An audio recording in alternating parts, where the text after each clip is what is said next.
میں نے سنا ہے کہ حج کا بدلہ جنت ہے، تو کیا حقوق العباد بھی معاف کر دیے جاتے ہیں؟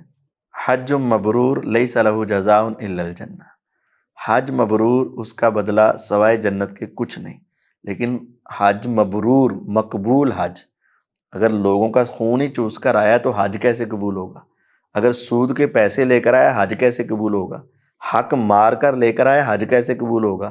یتیم بچوں کا مال لے آیا حج کیسے قبول ہوگا؟ بہنوں کا حصہ وراثت سے لے آیا حج کیسے قبول ہوگا؟ خام سارے خراب کر کے حج قبول کیسے ہوگا؟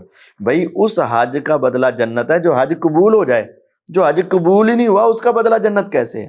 ہاں ایک صورت ہے، ایک شخص سے غلطی ہو گئی، اب وہ اس کا بدلہ دینا چاہتا ہے لیکن بندہ نہیں مل رہا، یا ان کا حق دینا چاہتا ہے، اس کے پاس استطاعت نہیں ہے، اور اب یہ حج کرتا ہے اور یہ اللہ تعالیٰ سے رو رو کر دعائیں کرتا ہے، تو ہو سکتا ہے اللہ تعالیٰ اس کو معاف کر دیں اور روز قیامت ان کو بھی راضی کر دے جنت دے کر، اور اس کی توبہ قبول کر لیں۔ لیکن جو عام صورتحال ہے اور سب کا مال کھا لیا اور حج کرنے چلے گئے، ایسی صورت میں حج قبول ہوتا ہے کہ نہیں؟ پہلی بات تو یہ ہے۔